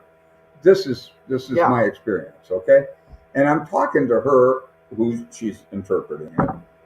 And I said, my sponsor told me when we first met, and I met him at 6 months sober, I had written the inventories and stuff, and I didn't need him to teach me AA that way. He gave me a psychological commitment, 25 years older than I am. His name was Joseph, out of St. Paul. He happened to be a transcendental meditation teacher, and that's what he taught me to teach. Yep. Well, anyway, he said to me on many occasions, he said, I never saw anything but good in you. He didn't look at what was, in his view, wrong with me and then try to fix it. He said he never saw anything but good in me. Okay. Now, I'll tell you, this is what's is. It's not looking at what's wrong with someone and then trying to fix them. This goes by the name of sponsorship. I don't do that with guys I sponsor, and I'll tell you a couple reasons why. First of all, if I start looking at what's wrong with you, all my errors come alive. Okay. Okay?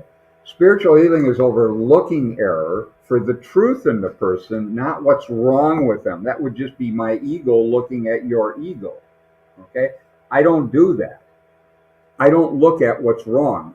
I look at what's good in the people I sponsor, and reinforce that, not get into this fighting with what their egos. Okay? I just don't do it. Okay. That kind of naturally happened to me. Joseph and I were a lot alike in this way, just naturally. I don't know what that was. But anyway, this gal's interpreting this stuff. Now, she can't just bypass what I'm saying. Yeah. She has to formulate it in her own mind and put it into their language. And I'm watching her, and she's grinning a little bit like, I don't know if I want to say this, because it's in the face of some of the mainstream ideas around the fellowship. That's just the way it is for me. Right. Okay. If you start looking at what's wrong, you are looking through your own ego and your own mistakes at what's wrong with somebody else. If you spot it, you got it. Okay. The idea here is as far as I'm concerned, is to look for what's true in the person, not what's wrong with them. That's what healing is. Question, and I don't even think this is devil's advocate. Where do we come up? At what point am I finding my character defects in this program? You're finding them, not I'm me. finding them. I'm coming up with mine are. Through inventory and experience. Yeah. Examining yourself. Wow, what did I do today? Wow, and you'll as you keep marching ahead, it's like these things we're talking about with cheating on hours. These things, so you make your own corrections as you become aware of them. Not somebody. No, okay. No, I hear that. The other side I want to ask the both of you is, so that's the character defect side. Now, the way Joseph said it to you is, am I repeating this right? He told you, I only see what's good in you. That's he never saw what other people might have said or told or talked, but he just didn't see it. Okay. And I think that's fascinating, isn't it? Is that my character defects when I start noticing something wrong with you? Of course. That's my character. How else could you see it? There used to be an old timer here in this room. I used to come in this particular 24, room yeah. 24. I sat in this room with nothing but old timers. There was about 8 of us, 6, 8, 10 of us sometimes. And they were all 20, 30-year guys. There was a guy named Gene Olson. He was a curmudgeonly guy. I mean, he lived with his mother. He was never married. I loved this guy. He took me to conferences and stuff. He was just a nice man. But Gene was, we'd be sitting in the room and they'd be talking about resentments and they'd be talking about inventory and they're talking about don't take other people's inventory. And all of a sudden Gene would pipe up. He'd say, look, I don't know why you guys say don't take other people's inventory. He says, I think you should take everybody's inventory. And when you get done, sign your name to it because you can't see in others what's not in you. That's strong. That's if you want to know what your character defects are now, that's the formula. That's right. Those are in me, not in the other. Now, what if I'm looking at you and focusing on your character defects and and judging you as bad and you need to change? What am I saying to myself? You need to change. I'm guilty. I'm bad. Yes. This is the opposite of spiritual healing. Spiritual healing is overlooking error, not focusing on And a error. lot of this is a lot of opposite of what you're hearing, what I've heard in a lot of meetings. That's You want to hear it out of the 12 and 12 and the 10th step? It is a spiritual axiom that every time we are disturbed, no matter what seems to be the cause, there's something wrong with us. No matter what seems to be the cause, there's something wrong with me. Doesn't mean the other person doesn't need to change. If I see it and it disturbs me, I still have it. Yeah. Okay. And what do you think happens in sponsorship? The sponsee comes in, and most of the time you think, well, the sponsor's he's up here and the sponsee's down there. It was never that way with Joseph. We were equals right from the start. He never looked at it that way, nor did I. And we used to talk about things. We'd argue about points. We'd have all kinds of discussions. That was healthy. He never put himself above you. No, and it wasn't, we were equals, but it's often looked at it the opposite way, It and is. it's just more judgment. It is. What happens when a newcomer walks into AA? I'll tell you what happens. You walk in, and you hear it all the time in a guy's story. He walks into the room. Everybody hates him. In their life, people are pissed off. Family, Yep. everybody, Because boss, what's with me? everybody hates you. And you walk into a room, and everybody knows you're a lunatic when you walk into the room. They don't know what it is, but we don't see that, do we? We forget to judge you for a moment. And what is that? He feels the acceptance and the love. Why? Because we're not judging him. Then give us a couple weeks with him. We'll start to judge him. And then you lose the healing. Right. See, but he felt that initial thing. You hear it all the time in AA stories. What is that?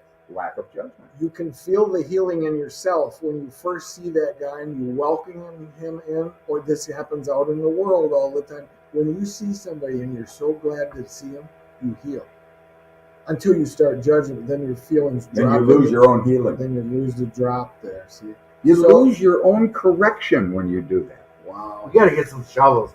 This shit's deep. I like it. This It's is going just a on fact. all the Yeah, time. but it's going a on fact. all the But time. until it's put out here in simple English, some guys who've been around these rooms, let's just say for a little over 5 years, they've not even gotten to hear this yet or formulate that on their own Well, yet. we're too busy judging each other through sponsorship. See, Mhm, mhm. that's not sponsorship. It's just judgment. This is another thing that's test drivable. Yeah. You can test drive this. See, I thought what we're going, which direction when you said a newcomer comes in, and the reason I was feeling, I remember that because when you we brought up earlier, it keeps it fresh. We got to keep it fresh. A newcomer comes in, and I used to say this a lot. Like, I hate to say it, and this is what I would say. I don't like saying it because I feel bad, but I appreciate a guy coming in here broken. Without that, it keeps me in my head. I forget. I used to say this all the time. I hate to say that I appreciate a guy coming in here all messed up and being that Well, how close else from his could he last come drunk. in? You can't come in any other way. I get that newcomer's most important guy or whatever. I felt bad to say that, to think that helped me because I'm that far away from my last drunk. Now I feel better because you're a mess. Yeah. Ooh, That's that's not a gonna definite. work. No, I know. And That's not going to work. I used to. That That's got smashed about two. I'll tell you, I do this meeting at the mission in St. Paul. Okay, Mhm. these are all new people. It's a 3 to 5 month commitment they make. Every week I'm in this meeting. See, Mhm. now there are people who come in. Some of these people are really off the charts, bizarro. Okay, they'll go around to share things, and some of the most bizarre. They'll be talking for 3 minutes and talking nonsense, but there'll be a few things they'll say that are actually right on the money. I don't sit there and say you're a dumb son of a gun because you said. You know what I look for, and I've learned to do this because it helps me. It's not for their benefit per se, Mhm. but it is. I look at what they said that's true instead of what's wrong with what they said, and say, and then I'll go with that point in the group, right in front of Right her. there. I don't grab the stuff they're saying that's stupid. You grab though it what's might true. be. Yeah, Look but for the truth in the person, and if you start to fight with it, you're going to lose your own correction because of the judgment. All judgment is self-judgment. I like this. This is what's going on. This gal in Ukraine is sitting there trying to interpret this stuff, and I'm watching her, and she says to me somewhere along the line, she says, something happened to me today. I said, what? She said, I don't know. It reminds me of the Gover State like 4 years ago. It was the main speaker. Yeah, I think he was Jewish or something. He said, Yeah. I was at a point where I was selling, I would have sold my own foreskin for another drink. And the LS or the sign language, where the ALS, the sign language person got to that foreskin part, it made this gesture. The whole place lost it, and it reminds me these interpreters or these sign languages trying to keep up with us type of people. Oh, Well, it was interesting because I knew all I heard was she was talking about they were looking for the character defects and sponsorship and stuff. And then and the reason she even brought it up is I said my sponsor never saw anything but good. Yeah. And then she started to talk about, well, what about these character defects and this sort of thing? And that's what they're doing in the AA group, see? Well, I thought, I don't know what happened with that whole thing. But anyway, I get a text from the guy who asked me, a guy named Greg asked me to do this Ukraine thing, see, a few days later. And he says to me, they want you to come back and do a workshop, a 4-step workshop for their AA group. And I thought, well, that's interesting. Because I didn't know, I don't know what happened there, I had no idea. But so now the guy's going to have to translate our sheets, our 4-step workshop sheets. But he's made a commitment to this thing. It's fascinating because this guy's apparently he helped to translate the big book into Russian. One of the somewhere along. That's what I heard. Now I don't know if that's true or not. I heard that. But so he's made a commitment. Now he's made a commitment. Now this is 12-step work that's worth its weight in gold, man. I mean, this guy's doing something. Translate this into different. Well, and then he's going to take our sheets and translate them. And I says, the page numbers. I'm talking about page numbers. Their big books these pages aren't going to line up. He says, well, I'm going to deal with that. So he's going to go through chapter 5 and try and make it connect to their. I thought, holy cow, Greg, man, you're doing some great work here, man, to do that. Yeah, that's a task. Just kind of a commitment, man. I was impressed with him.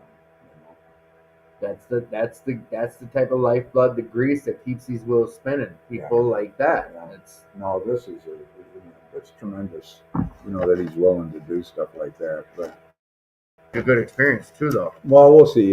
He's got a few months. He's going to put something together, and we'll see what happens with it. But I doubt he'd be out over Ukraine or. Of all places, issues there. Now, where did that come from? I have no idea where that. I don't know what the heck what brought that on. It's just you don't know where your life is going to take you, guys. You just have no idea. You show up, you start doing something, and you make these commitments and see where it goes. And life becomes a fairy tale. It becomes a Cinderella story, and that's the way my life has been the last 35 years. People have been saying to me, you got to come off that treatment center, Hy. You know what I keep saying? I ain't coming down. 35 years later. I don't care what you say. I'm not coming down. Maybe you got to come down, but they've been telling me that for 35 years. It was in the 12 and 12 that you quoted about basically step 10. Step 10. I see something wrong with you that I don't like. It's go grab a mirror, basically. Well, that's all it is. Who had a song? Leon Russell had a song called Magic Mirror. Look that one up. Listen to that song. Leon Russell, Magic Mirror. Yeah. Leon Russell is kind of an interesting duck. But anyway, there's a couple of things in the 12 and 12 that I'd like to talk, unless you guys want to. No, yeah, whatever. It's your show. But it ain't my show. It's yours, his show. It's our show. Okay, in the 12 and 12, at the beginning, the joy of living is the theme of AA's 12 step, and action is its key word.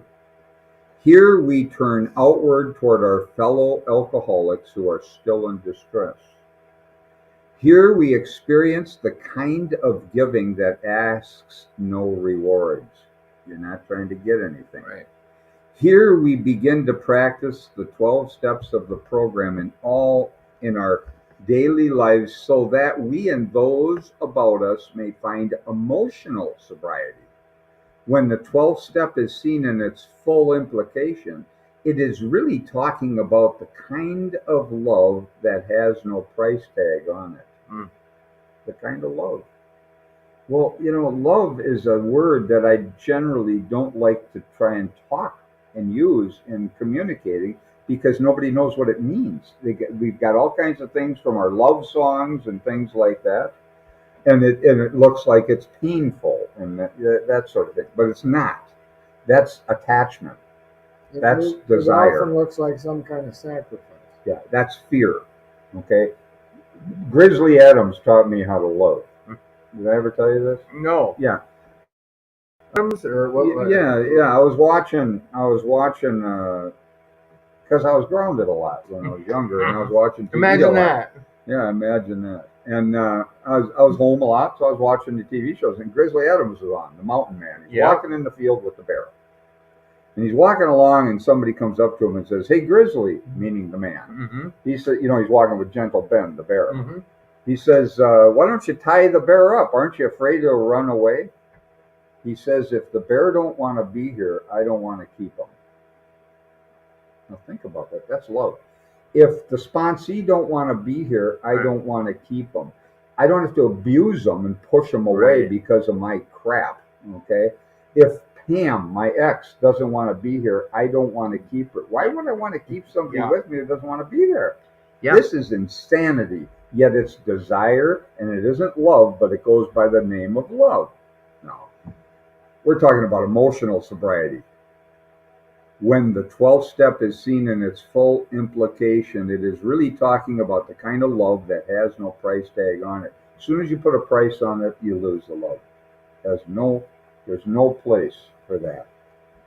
Now, Bill says this in a number of places. I'm going to jump over to page 109 and 12. He says, even the newest of newcomers finds We're down at the bottom paragraph. yeah, on 109. Even the newest of newcomers finds undreamed rewards as he tries to help his brother alcoholic, the one who is even blinder than he. This is the kind of giving that actually demands nothing. He says this over and over in the 12th step here. Actually demands nothing. He does not expect his brother sufferer to pay him or even to love him. And then he discovers that by the divine paradox of this kind of giving, see, he always says it this way, this kind of giving, he has found his own reward, whether his brother has yet received anything or not. Yeah, you don't have to stay with the gift and try and force it down his throat. You don't. You may have set in motion. You may have set a spark in him. Maybe it won't manifest yet. His own character, meaning mine, his own character may still be gravely defective. Well, my own character has been gravely defective, especially when I was new doing 12-step work. But he somehow knows that God got him to make a mighty beginning. And he senses that he stands at the edge of new mysteries, joys, and experiences of which he had never even dreamed. I can't tell you how true that is. Like a Cinderella story. New mysteries. Do you remember the time we're having breakfast and this guy walks over and he says, "Jesse, it's so good to see you." And I said, "Hi." And we shook hands. I'm like, "I don't remember." He said, "You used to bring a meeting to park." And I did every Sunday. And he said, "You really helped me." But remember this gravely that he said, even though you seemed like you were fairly effed up, you really helped me. Mhm. That's what he said. That's what he said. And So- somehow, largely in spite, something happened that benefited him. He could see that I was right. What we say here, Great. maybe gravely defective. Now, here, I want to make a point of something because a lot of new people say, well, I can't do 12-step work because I don't have the experience you have. And I'll tell you what I say to that, how I feel about that. You're in a better position when you're new to do 12-step work than I am. You know why? Why? Because you'll show up, think you know something, and you won't try and direct it. So you will be incapable of doing it, so you ask for help in your thoughts, whether you believe you're doing that or not. And maybe God can work through you more than he would me, who thinks he knows something himself. Learn to step back from my learning, if you will, and let the Spirit work through rather than my learning, because every situation is different. Bill says, he goes on, he says, practically every AA member declares that no satisfaction has been deeper and no joy greater than in a 12-step job well done. To watch the eyes of men and women open with wonder as they move from darkness into light, to see their lives quickly fill with new purpose and meaning, to see whole families reassembled, to see the alcoholic outcast received back into his community in full citizenship, and above all, to watch these people awaken to the presence of a loving God in their lives. These things are the substance of what we receive as we carry AA's message to the next alcoholic. Big light bulb. Isn't that beautiful? It's just beautiful, man. Bill was a tremendous writer. I like the love with no receipt. Well, it's not love if you do it any other way. Right. It's You've barbaric. been talking about this the whole show until you read that. That sums it up. Love without doing this for no ulterior motive. If you've got an expectation Yeah. of the message being received or anything else, it isn't love. You're trying to control something, trying to manipulate, barter for a return, trying to get an effect. No, you're planting a seed. You don't know how it's going to go. It's not my place. Don't do it for some reason other than for If doing he doesn't get sober, doesn't mean it wasn't effective. It just wasn't effective now. But what if you act like a jackass and you try and push it and force it? Then what happens? The guy don't want anything to do with AA. Kill someone. The big book is clear at that. We lay this at their feet. Here, this is. Go. Yeah. There you go. Just I like laying at their feet. It's not a forced feeding thing. We That's just right. go by, share our stories. We maybe made a good friend, whether or not they get sober or not at that time. Or years later, they come up and thank you. Yeah, at the gas station. Whatever. I mean, you weren't doing that for him to say, "Hey, maybe 5 years this guy will see me out in Wisconsin and thank me." Oh, I know. You know. But that does happen. Yeah. Yeah. And it's a kind of a bright spot, see? Yeah. I don't know if it's, I was going to say like a validation, but no, it's not. It's a bright You weren't doing it for that reason. It's not of you, it's through you. Yes. The credit. It's not of you. If it's of you, it's your ego trying to direct it. Yep, that's my It's bondage is through. also- All we're trying to do is put ourselves in a position to be helpful. What if a newcomer can do this as soon as you got some time in the program, you start thinking you know something. That's when I was particularly dangerous. Yeah. When I thought I knew something, I'm trying to direct it, I'm trying to fix people, trying to help them. It was all done in the spirit of love, but it was manipulative, it was controlling, it was thinking I knew. I don't know what the hell I'm doing. I'm getting dumber the longer I'm sober. But that's not what it is. I used to think that. I'm actually getting dumber as I go along. You know what it really is? I'm becoming more honest. I used to think I knew. Now I know I don't know. It's merely an honesty issue. I know I don't know. I'm not pretending. That's right. There's no pretense. It's the reduction of the pretense. See, and the way you've been laying this out throughout the show, it just a mere hour of talking about this, hour and 40 minutes. It goes quick when we got, but we've been talking about it, and then you bring up a newcomer could probably help spread a more, could be there to help almost more so than a guy with some time. Because he knows he doesn't know. Yeah, that's. It's in the way you had me look at it, and I know I'm not the only one. I mean, there's multiple people listening that, not to boost your ego, just to have another, not even perspective, hearing it in another way. It just opened my whole mind. This whole different. There's a new guy in the group, and he just loves AA. He's thirsty for it. He's only got a few months, so he's interested, and he's just enjoyable to be around.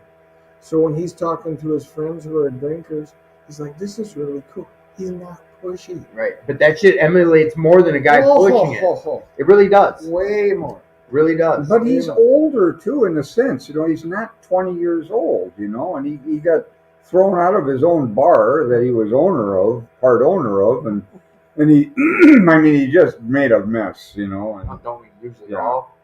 Didn't you? I was 36 when I came to these rooms. Weren't you guys? You weren't. I was 35. Yeah, and you were. 41. Yeah, He's slow. yeah. Took him a little more. He had to be beaten a little more. You had fun longer. Not really. I know. He just couldn't give in. Yeah. That was not longer. No, Well, more torture. You're torturing yourself longer. Whatever. Well, here's on page 111 of the 12 and 12. Okay, I've got these marked from years ago, so this is old stuff 111? that caught me. It's on page 111 at the bottom. It says, "Now comes the biggest question yet." Oh, okay, that's good. Let's hear the biggest question yet. What about the practice of these principles in all our affairs? Well, we've been talking about that All at the night, beginning. yes. Here. Can we love the whole pattern of living as eagerly as we do the small segment of it? We discover that when we try to help other alcoholics to achieve sobriety. I'm going to read that sentence again. The first one. Can we love Yeah. the whole pattern of living as eagerly as we do the small segment of it we discover when we try to help other alcoholics to achieve sobriety? Reword that in your own words. If you Well, don't here, mind. let me read the next thing. All right. Can we bring the same spirit of love and tolerance into our sometimes deranged family lives that we bring to our AA group? In other words, can I look at my family maybe as I would a sick alcoholic would? Cover come in? Can I treat my wife or spouse instead of with contempt and judgment because she's acting like a creep to me? Right. at Doesn't times? have to be Can alcohol. I but see yeah. only the good in them? Yeah. Can Well, we have? That's a good practice all around in life. That's what he's. So far, what you've been saying, just in life, Yeah, right. what your sponsor said to you, to be able to have that, to make that the new norm. He only saw the good. I didn't feel any judgment from him. There was no judgment from him. He wasn't judging me, telling me there's something wrong with me and now he's going to fix it. That's arrogance that does that. To think I know what's right for you and I'm going to fix you, that's playing God again, isn't it? Can we have the same kind of confidence and faith in these people who have been infected and sometimes crippled by our own illness that we have in our sponsors? Can we actually carry the AA spirit into our daily work? Can we meet our newly recognized responsibilities to the world at large? And can we bring new purpose and devotion to the religion of our choice? Can we find a new joy of living and trying to do something about all these things? Well, I got to tell you something that happened to me with Pam. Now, Pam and I split up when I was 3 months sober. She Mhm. took the kids, moved next door to me, and I didn't want to lose my family. Well, I knew it was over. At one point, I had to accept it and move on. But that meant treat her different inventory, and I saw how I was with her and the kids. And I had nothing but compassion once I saw what I had done. She was not acting nice toward me. Trust me. You said that. Okay. Yeah. So I had to practice this in that family situation, in that relationship. Well, as time went on, I had kids with her, because I wasn't acting like a jerk. I didn't cheat her on child support. If somebody's doing that crap, you aren't working a program. No. That's all crap. And if you want to play that game, it's your business, but you'll hate yourself and you'll probably get drunk. Chances are good. Okay, not always. You might stay sober and it'll just be a miserable sobriety, But anyway, I paid it. I started to take care of those responsibilities and I started to treat her decently. She was with another guy, Mm-hmm. She's with another guy and they ended up getting married and stuff. And, he was having trouble before they got married. And she called me, and I want to tell you something that happened. I was about probably maybe 6-7 years sober when this happened. She called me and asked me to help him. Now think about that. She just asked me to help her boyfriend who's struggling with cocaine and crack and that sort of thing. I thought, what a compliment. Now, some people would think they'd be offended by that. So I thought that's the greatest compliment she could give me, because she asked me to help somebody she loves, and she trusts me enough to not be a jerk. And this is someone you went to war with. Oh, well, it was something I had trouble with, but I cleaned that up pretty early, and I kept practicing these principles. See, exactly what I just read out of the book. That's what I was going to 12 and 12 and 12. I was just going to say that. You asked, the last few sentences asks about us, the family. Yeah, the family energize. Can we put this into our work? So, which you talked about at the beginning of the show, you've been practicing. So I got him into the mission where I put the meeting on. Now it's a 3 to 5 month commitment. Now he's got to sit in my meeting. I go over there once a week. I thought that's poetic justice. I didn't think of it that way. I was going to say that was that's just kind of a joke. I didn't feel that way at all at the time. That's where. But I thought jokingly, okay. And I got him in there. And then she didn't drive a car. So they have a pin night on Wednesday nights. And I used to pick her up on Wednesday and bring her over to the sing-along on Wednesday nights so she could see him. Now, the people in the mission knew that this is my ex. This whole story. This is my ex. Talk about growth. Yeah. And I'm bringing her over to see him, and and they're looking at me like, place you got him into. Yeah, there's like there's some kind of incestuous thing going. Yeah, which of course it was. Yeah. But I was able to do that. Why? Because I had taken responsibility. I no longer was trying to manipulate her in any way. I didn't want her back. She didn't want me back. We were friends, and I was trying to be decent with her, and I didn't think anything of it. I started bringing her over there, but people were looking at me kind of weird, about I'm what hearing was going the story, on. and I'm thinking probably the same way these people are. I'm like, first of all, maybe my cloudy head still is like, that's poetic justice. Yeah. For one. But I thought that many years later. That wasn't the way I was thinking at the time. No, I get. Shared it. But Carl's a decent guy. He's struggling with the booze or with the drugs and stuff, just like I had, So I didn't have any problem with this. Our relationship was over, but I was still invited to birthdays, Christmas. I've never been rejected by her and when I wanted to take the kids on a trip, she never fought with me. She was always forthcoming with me. She was very accommodating. You start fighting with somebody over custody and all that crap, and you're going to have nothing but trouble. I didn't do that, man. I just didn't do it. And she was more than happy to let me take the kids because it's difficult to raise kids on your own, man. Yeah. So if you wait long enough, they'll give you the kids back in no time if you're not a jackass about it. So I'm doing that stuff with her, and he went through the program, and, I knew him a little bit, and we, we're friends. So she's still with him. She's been married to him. Yeah. But she stayed together, and I was taking her to Al-Anon for a while, to an Al-Anon meeting I go to, In fact, I asked her to give me my 30-year medallion at the club here in my home group, and she did. She came and talked a little bit, too. I didn't know what she was going to say. I didn't prep her on nothing. I said, you want to give me my 30-year medallion? I'd like to do that with your ex in your home group when you've been talking about her in the group. Yeah, because it's not. You don't know what she's going to say. Yeah. You're an open book. You shared a lot. And she talked a bit, man. I mean, it was good. It was all good. In fact, there was a guy sitting in the audience who was having trouble with his ex. 20 years sober. He asked me to sponsor him out of that deal. That was Chris Kowalski. So anyway, you don't know what the heck is it. So, but it's kind of funny. I'll tell you just something kind of funny about this whole thing. When I was using, we used to make fun of each other. Now, this is the way guys talk. It's not, this is just kind of a BS deal. You're putting each other down all the time. And I used to say to my buddies, or we used to say to each other, how's your wife and my kids? Now, you know what the implication is. Yeah, that they're your kids. It's his wife, but they're not really his kids. They're this is the kind of crap that you talk crap with each other. Well, one day it dawned on me. I'm over at Pam's house, and I look at Carl, and my kids were living there, and I said, hey, Carl, how's your wife and my kids? And it was actually true. It's the truth.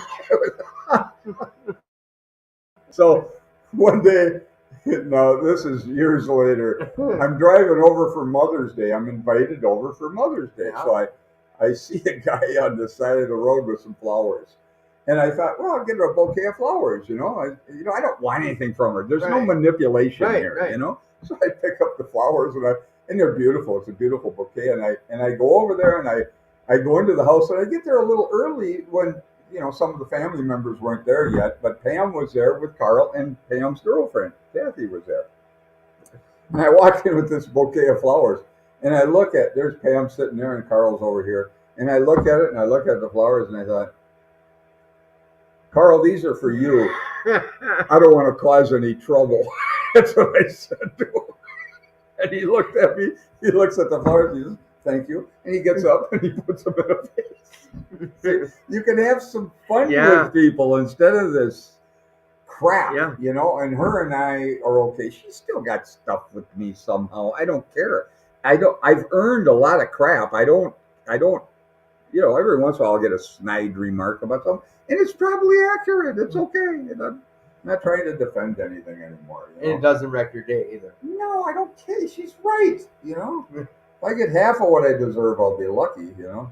I want to talk one more time real quick about this. Because this great show, it went too fast.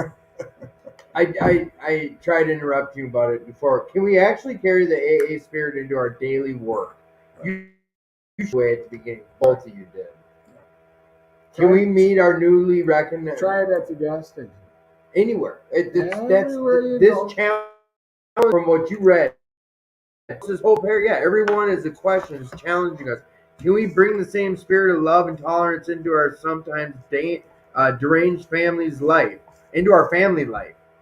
Can we have the same kind of confidence and faith in people who have been infected with, sometimes crippled by our own illness, that we have in our sponsors? Yep. Can we actually carry an AA spirit into our daily work? Can we meet our newly recognized responsibilities to the world at large, at a gas station, a restaurant? And can we bring in new purpose and devotion to the religion of our choice? Can we find a new joy in living and trying to do something about these things? I think going through the 12 and 12 is it's good to do. I think it is. It's a bunch of information that I think it's really relevant. A lot of the things that the depth they go into are in the 12 and 12. Well, Bill was saying he said it three, The four kind of times. love. The kind of of love. giving Yeah. that has no price tag on it. And he talks about the newcomer, how the newcomer, even though he's in trouble, he can still carry a message to somebody else. It's beautiful. Those are things that caught me early on. That's a 12 and 12 that I underlined certain things that were relevant to me along the way, and some of that stuff from 30 years ago. So I'm going to do a little advertising real quick, and then I'm going to hold you about some other stuff here. 2218 Christmas Day dinner. It's coming up on the 25th. That's Sunday. That's in 2 days. Everyone is welcome here. Serving from 2 to 4:30. We got ham, we got turkey, mashed taters, Vic's famous greens, and some other sides. Donations will be accepted. It is come one, come all, but the club will accept donations. But just hear what I'm saying. There's a Christmas dinner for anyone to show up. It's a safe place to come hang out and be around some other like-minded individuals. Hopefully, some other like-minded individuals. We've got a big whoopee party happening. That is here. It's our New Year bash. The whoopee party. That is happening on December 31st. We've got a DJ, Jimmy B. It's $10 suggested donation. Meetings all night long. A dance through the new year. There's a game room going on. $5 pancake breakfast at 7 a.m. There's on that night it's at 8 o'clock. It's a speaker meeting. We have medallion night. It's a drug and alcohol free event. Anyone who is a client of New Way, I believe alumni too, this is paid for. This is part of your tuition, or call it what you will, as a client of New Way. You come over here, you sign in, you sign desk, and everything's paid for. The pancake breakfast is paid for. The dance is paid for. So tell all your everyone that you know that's part of New Wave, tell them all about it. Tell them to come on in. The other thing I wanted to bring up is JP's event. Well, not JP's, it's the Life Center's event. This here is happening tomorrow at the Life Center, 1812 Park Avenue South, December 24th at 12 p.m. And this, guys, it's a really good thing that's going on. There's live music, free Christmas dinners. There's gifts for over 300 families. Parents, your children don't need to be present, but because of the circumstances of all the donations and gifts, if you're there to pick up some gifts for your children, they do ask that you bring some type of a birth certificate or a social card for your kid, some proof that you're picking up gifts for your children. But these guys have worked all year round to get gifts for kids, for families. No one should go without if that's the case. So again, the Life Center, right down the road here at 1812 Park Avenue South at 12 p.m. is having a Christmas Eve party. There's gifts for families, up to 300 families worth of gifts, live music, and free Christmas dinner. Last but not least is 2218. That's where we do hold this podcast from. It's a place that has events all year round.